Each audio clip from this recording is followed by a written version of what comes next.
नमस्कार. करिअर विजयच्या आजच्या या एपिसोडमध्ये आपण पाहणार आहोत नर्सिंगचं शिक्षण पूर्ण झाल्यानंतर पुढे कशा पद्धतीने करिअर असू शकणार आहे. ANMचा कोर्स असेल, GNM असेल, BSc नर्सिंग असेल, काही मंडळी त्यानंतर देखील MSc, PhD हे शिक्षण पूर्ण करू शकतात. काही सर्टिफिकेशन्स कोर्स असतील. नर्सिंगचं शिक्षण पूर्ण झाल्यानंतर आम्हाला करिअरच्या संधी नक्की असतील का, अशाबद्दलची काहींची शंका असू शकते. आणि म्हणून आपण नर्सिंगमधल्या एकूण अपॉर्च्युनिटीज कोणत्या कोणत्या आहेत, हॉस्पिटलच्याही पलीकडे जाऊन नर्सिंगचं करिअर कशा पद्धतीने उपयुक्त ठरू शकतं, आजच्या काळामध्ये नर्सिंग हे उत्तम करिअर कसं असेल याबद्दल चर्चा करता करता या करिअरच्या पायाभरणीमध्ये म्हणजे जो कालावधी तुमच्या शिक्षणाचा असणार आहे त्यामध्ये आपण कोणते व्यक्तिमत्वातले बदल आणि करिअरच्या अनुकूल काय काय करावं ही सुद्धा आपण चर्चा करणार आहोत. तर आपण पाहूयात की नर्सिंगमधलं करिअर. मुळात नर्स नावाची जी काही व्यक्ती अनेकांच्या आयुष्यात सुरुवातीला ऐकलं, पाहिलं, समजायला लागलं तेव्हा तो शब्द होता सिस्टर. सिस्टर म्हणजे बहीण. खरं तर शुश्रूषा करणं म्हणजे एक प्रकारे मातृत्वाचं काम आहे. त्यामध्ये आपण ज्यांना सेवा देत आहोत म्हणजे जे आजारी व्यक्ती आहेत त्या आजारी व्यक्तीला जेव्हा आपण बरं होण्याच्या दृष्टीने काही मदत करत आहोत, सेवा करत आहोत त्यांची, तर हे जे काम आहे हे अत्यंत नोबल काम मानलं जातं. जगामध्ये जी काही मोजकी करिअर्स आहेत की थेटपणे ती डायरेक्ट लेवलला एक सामाजिक काम, खऱ्या अर्थाने मानवतेचं काम अशी करणारी जी करिअर्स आहेत त्यापैकी नर्सिंगचं करिअर हे अग्रणी करिअर्सपैकी एक मानलं जातं. त्यामुळे नर्सिंगच्या करिअरमध्ये जी मंडळी आता शिक्षण घेत असतील त्या सगळ्या नर्सिंगच्या विद्यार्थ्यांना, विद्यार्थिनींना माझ्या मनापासून शुभेच्छा आहेत. तुमचं मी अभिनंदन करतो की तुम्ही एका उत्तम अशा करिअरच्या प्रोफेशनमध्ये आहात. एक प्रकारे आपण ज्याला ब्लेसिंग्स घेणं म्हणतो, आपण दुआ आपल्याला ज्या मिळायला पाहिजेत त्या आपण अपेक्षित करतो. सगळ्याच प्रोफेशनमध्ये तसं म्हटलं तर काही ना काहीतरी कनेक्टेड चांगलंच काम होत असतं. परंतु हे जे काम आहे ते थेटपणे नर्सिंगमधलं करिअर आपण उदाहरणार्थ गृहीत धरूयात की आपलं एखादा certification course, diploma, ANM, GNM किंवा BSc झालंय. आता पुढे काय करता येऊ शकेल. आजच्या काळामध्ये कशा पद्धतीने नर्सिंगच्या करिअरला अनुकूल असे दिवस आहेत. नंबर 1 ची गोष्ट म्हणजे आपण भारतात राहतो. भारतामध्ये सगळ्यात मोठी लोकसंख्या आहे. या लोकसंख्येवर आधारित असलेल्या करिअर्समध्ये निश्चितपणे मेडिकल सुविधा पुरवणारी करिअर्स येतात आणि यामध्ये नर्सिंगचं करिअर आहे. जास्त लोकसंख्या म्हणजे जास्त समस्या लोकांच्या आरोग्याच्या ही एक स्वाभाविकपणे गोष्ट होते. आपण पाहतोय की कोरोना पूर्वीची परिस्थिती, कोरोनाच्या दरम्यानची परिस्थिती आणि कोरोना नंतरची परिस्थिती आपण एक काही स्थित्यंतर या मेडिकल सेवा देणाऱ्या सिस्टीम्समध्ये पाहू शकलो आहे. आपल्या आजूबाजूला जी मेडिकल स्टोअर्स होती त्यांची संख्या वाढलेली दिसेल. आपल्या आजूबाजूला मोठे कॉर्पोरेट हॉस्पिटल्स नव्याने तयार होताना आपल्याला दिसत असतील जर आपण सिटीजमध्ये असू तर. आणि बऱ्यापैकी मोठ्या प्रमाणामध्ये आरोग्याच्या सेवा शासकीय रचनांपासून प्रायव्हेट रचनांपर्यंत आणि आता ज्याला आपण मी शब्द वापरला कॉर्पोरेट सेक्टर सारख्या एक प्रकारच्या रचना तयार होत आहेत. याच्यामध्ये हॉस्पिटलची वाढती संख्या हे नर्सिंगच्या करिअरसाठी एक ॲश्युरन्स आहे की तुम्हाला याच्यामध्ये नोकरी मिळताना अडचण येणार नाही. मोठ्या प्रमाणामध्ये नर्सिंगच्या लोकांची गरज असते. आपण नर्स म्हटलं की मुलगी असं म्हणतो, सिस्टर असं म्हणतो, परंतु नर्सिंगमध्ये ब्रदर्स म्हणजे बॉईज देखील काम करत असतात. त्यांच्या देखील करिअरची अत्यंत चांगली व्यवस्था आता आपल्याला लागताना दिसते.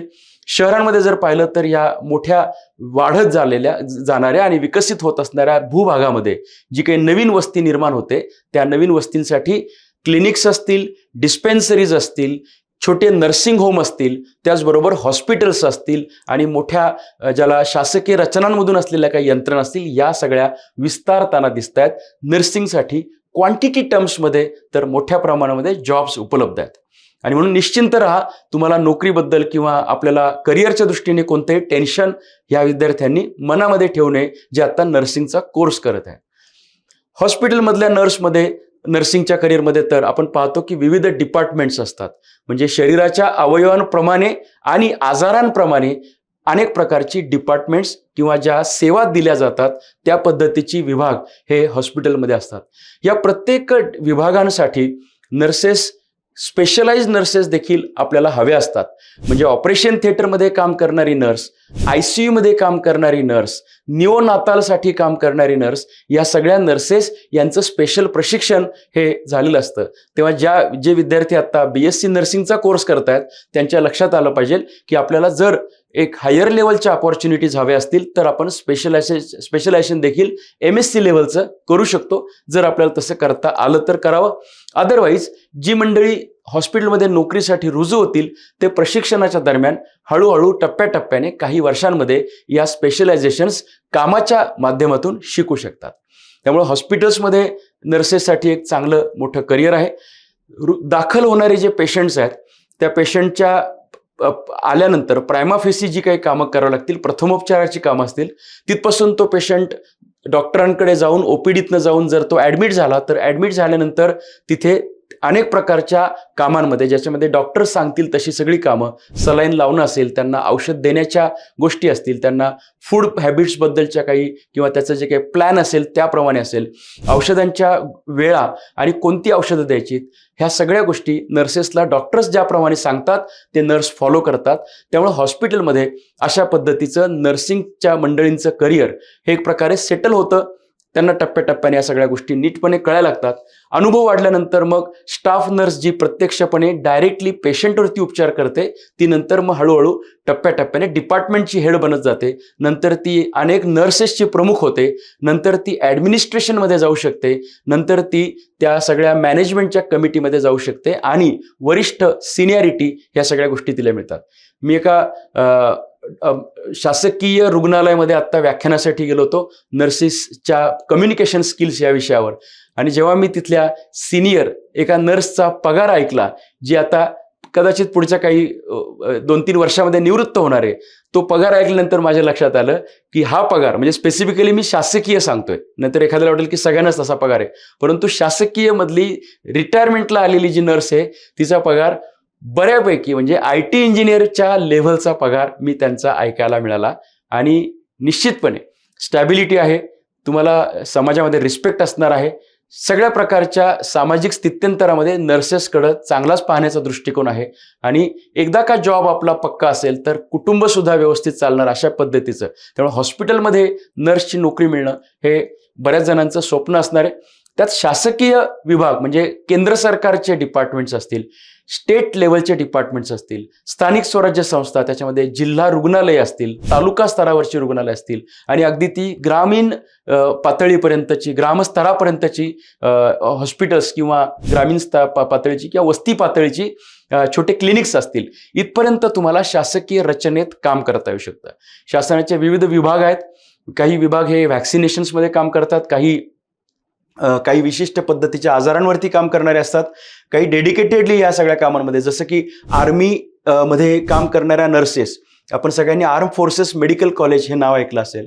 याच पद्धतीने ह्या डिपार्टमेंट्समध्ये म्हणजे डिफेन्सच्या डिपार्टमेंटमध्ये सुद्धा नर्सेस ह्या अपेक्षित असतात त्या कामासाठी, कारण जिथे जिथे वैद्यकीय सेवा दिल्या जातात त्या ठिकाणी नर्सेसची रिक्वायरमेंट नक्कीच राहते. आपण पाहू शकतो की फार्मास्युटिकल कंपनीमध्ये सुद्धा नर्सेसची रिक्वायरमेंट असते.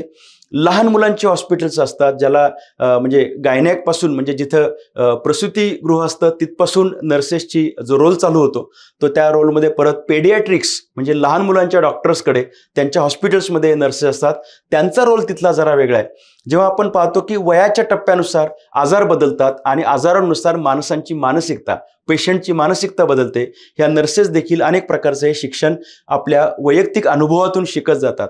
म्हातारी मंडळी, ज्येष्ठ मंडळी यांच्यासाठीचे सुद्धा काही हॉस्पिटल्स किंवा काही विभाग असतात आणि या ठिकाणी काम करण्याची सुद्धा काही वेळा संधी मिळते. ओल्ड एज होम म्हणजे आता हॉस्पिटलच्या पलीकडे जाऊन आपण जर म्हटलं की वृद्धाश्रमांमध्ये तिथे जी काही मंडळी आहेत त्यांना सेवा देण्यासाठी, शुश्रूषा करण्यासाठी नर्सेस असतात. त्या नर्सेस तिथे काम करतात. त्या ओल्ड एज होम जसं आहे तसं अनाथाश्रम, अनाथालय जे आहेत त्या ठिकाणी देखील नर्सेसची रिक्वायरमेंट असते. हल्लीच्या काळी आपण पाहतो की इंडिव्हिज्युअली त्या घरामध्ये जाऊन त्या घरातल्या वृद्ध व्यक्तींना किंवा काही स्पेशल ॲक्सिडेंट केस असेल किंवा अशा कॉम्प्लिकेटेड पेशंट्सबद्दल त्या ठिकाणीच ते सेवा, नर्सेसची सेवा तिथे द्यावी लागते, शुश्रूषा करावी लागते. आणि या केसमध्ये प्रीमियम कस्टमर्स, प्रीमियम शब्द कस्टमर चुकला, प्रीमियम पेशंटच्या केसमध्ये आपल्याला ही सेवा देण्यासाठीची एक मोठी संधी हल्लीच्या काळात मिळते. आई वडील भारतामध्ये आहेत आणि मुलं ही परदेशामध्ये शिकायला गेलीत. अशा परिस्थितीमध्ये स्पेशल केअरटेकर म्हणून देखील नर्सेस हे स्वतंत्रपणे काम पाहू शकतात. मगाशी जसा मी उल्लेख केला की शासकीय नोकऱ्यांची संधी आहे, त्याचबरोबर कॉर्पोरेट हॉस्पिटल्समध्ये खूप चांगल्या पगाराच्या नोकऱ्या आपल्याला मिळू शकतात. नर्सेस त्यांचं शिक्षण पूर्ण झाल्यानंतर जर संधी मिळाली तर परदेशात देखील नर्सिंगचं काम करण्यासाठी जाऊ शकतात. त्याचबरोबर उद्योजकतेचा एक मोठं अंग नर्सिंगमध्ये आहे.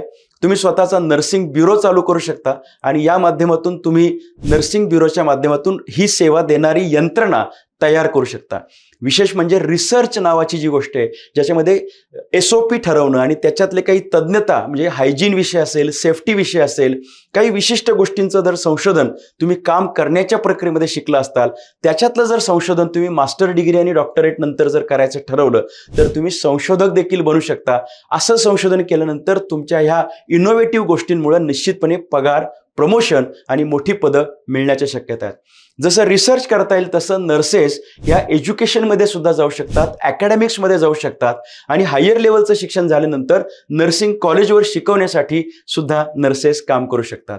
म्हणजे संशोधन, अकॅडमिक्स या देखील कामांमध्ये नर्सिंगच्या मंडळींना स्कोप असणार आहे. नर्सिंगच्या विषयांवरती तुम्ही स्वतःचे यूट्यूबचे व्हिडिओ करून समाज प्रबोधन देखील करू शकता, यूट्यूब चॅनल चालू शकता, या विषयावर लिखाण करू शकता, या विषयावरती तुम्ही भाषण देऊ शकता. पण सगळ्यात महत्त्वाची गोष्ट कोर कॉम्पिटन्सी तुमची असणार आहे, ती म्हणजे शुश्रूषा करण्याची. आणि हे करत असताना जसजसं अनुभव वाढत जाईल, प्रायव्हेट सेक्टर असेल किंवा पब्लिक सेक्टर असेल, तुमच्या पगाराचा आकडा आणि तुमच्या एक प्रकारचे एक करिअरमधली व्हर्टिकल ग्रोथ याच्यामध्ये तुम्ही जाऊ शकता.